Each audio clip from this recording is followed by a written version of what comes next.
ফের অবৈধভাবে পুকুর ভরাটের বিরুদ্ধে সোচ্চার হলো সাধারণ মানুষ। শুক্রবার রায়গঞ্জ পৌর এলাকার 17 নম্বর ওয়ার্ডের সাধারণ বাসিন্দারা রায়গঞ্জ থানার দ্বারস্থ হয়ে এ বিষয়ে অভিযোগ জানান। তারা সরাসরি অভিযোগ করেন স্থানীয় তৃণমূল নেতারা অবৈধভাবে এলাকার প্রাচীন বিলবাড়ি পুকুর সহ বেশ কিছু জলা জমি রাতের অন্ধকারে মাটি ফেলে ভরাট করেছেন। একই সঙ্গে ওই স্থানে অবৈধভাবে জমি হস্তান্তর এবং ফ্ল্যাট নির্মাণ করেন। এলাকাবাসীর অভিযোগ, দীর্ঘদিন ধরেও এসবের প্রতিবাদ করতে গেলে জুটেছে ভয় প্রদর্শন, এমনকি প্রাণে মারার হুমকিও। অবশেষে রাজ্যে ঘটে গেছে পালাবদল। নতুন সরকার আসায় ভরসা বেড়েছে মানুষের, যার ফলস্বরূপ আজ তারা এই অন্যায়ের বিরুদ্ধে নির্ভয়ে আওয়াজ তুলেছে। প্রসঙ্গত উল্লেখ্য, স্থানীয় তৃণমূল নেতা সনকিন দাস, পঙ্কজ প্রামাণিক ওরফে মামু এবং কল্যাণ সাহা ওরফে টিঙ্কুর বিরুদ্ধে সরাসরি অভিযোগ করেন স্থানীয় বাসিন্দারা। এ বিষয়ে স্থানীয় অচিন্ত কুণ্ডু ও পিউ চক্রবর্তী কি জানাচ্ছেন শুনব। সেই জলাভূমিটা অবৈধভাবে ভরাট করে নির্মাণ প্ল্যান ছাড়া বিশাল বিশাল বিল্ডিং করছে। তো এই বিল্ডিংয়ের ফলে ওই জলাভূমির জল ওভারফ্লো হয়ে ড্রেন ভরে যাচ্ছে রায়গঞ্জের বুকে, এবং সেই ড্রেন ভরে আমাদের এলাকার ওই ড্রেনের জল বাড়ি বাড়ি জল ঢুকে যাচ্ছে। এবং সেখানে বিভিন্ন অন্য সম্প্রদায়ের কিছু দুষ্কৃত টাইপের লোক এ দিয়ে তারা বাড়িঘর বানাচ্ছে। এতে পারিবারিক খুব সমস্যা হচ্ছে। এবং সরকারি যে জলাভূমিগুলো ছিল এবং ড্রেনগুলোও ভেঙে দিয়ে সেই বাড়ি বানাচ্ছে। 5 বিঘার উপরে জমি। 5 বিঘা। আচ্ছা, গত 3-4 বছর 2-3 বছর ধরে হচ্ছিল বন্ধটা, আপনারা এতদিন কোথাও অভিযোগ করেননি? আমরা অভিযোগ করি নাই। আমরা যারা অভিযোগ করব তারা টার্গেট করে আমাদের বাড়ি বাড়ি হুমকি দিচ্ছিল, এবং তারা অবৈধ আগ্নেয় অস্ত্র নিয়ে আমাদের পিছু পিছু ধায়া করছে। সুতরাং এই অত্যাচারের বিরুদ্ধে, দুষ্কারের বিরুদ্ধে আমরা ফেস হতে পারি নাই। আমাদের থানাতে আসার কারণটা কি?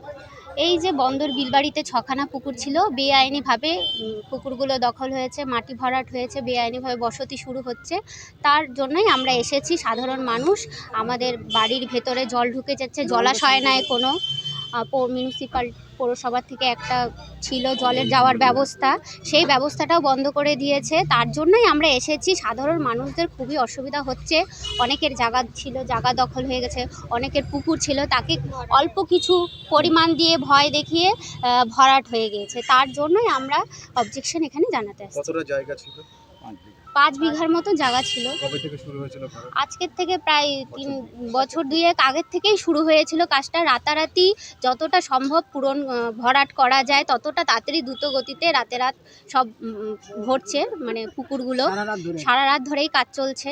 এগুলো বলার মতন আমাদের সাধারণ মানুষের সাহস হয়নি, কারণ আমরা সবাই একটা ফ্যামিলি নিয়েই চলাফেরা করি।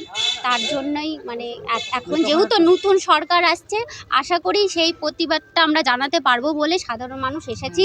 আমাদের নতুন করে সেই পুকুর আমাদের পুনরায় চাই। আমাদেরকে আবার সেই জায়গা, আমাদের সেই আগের ঐতিহ্য যেটা ফিরিয়ে পেতে চাই। এটাই আমাদের। কোন ওয়ার্ড এটা? এটা 17 নম্বর ওয়ার্ড। এই কাউন্সিলর ছিল চৈতালি ঘোষ সাহা, ওনার হাজবেন্ড ছিল আর কল্যাণী সাহা, যাই হোক কল্যাণ সাহা, ওনার নাম তনয় দাস। যাই হোক, এটাই তপন দাস আমি জানি ঠিকই, কিন্তু তপন দাসের ছেলেও শুনেছি। আমি অত জানি না, আমি যেটুকু দেখেছি, যেটুকু জানি, আমার ওয়ার্ডের কাউন্সিলর আছে, সেহেতু আমি তার নাম বলছি। পাশাপাশি অপর এক স্থানীয় মহিলা কি বলতে চেয়েছেন শোনাবো। যে পুকুরগুলো ভরাট করছে, বাড়িতে কোনো জল উঠতেছে না। হ্যাঁ, আর পুকুর 4-5টা পুকুর ছিল, সব ভরাট করে দিচ্ছে ওখানে। আর ওটা যদি বলা যায় তাহলে আমাদেরকে ওরকম করে আসে, ধমক দেয়, রুরাল বার দেখায়, বোম ফুটায় মাঠটার মধ্যে।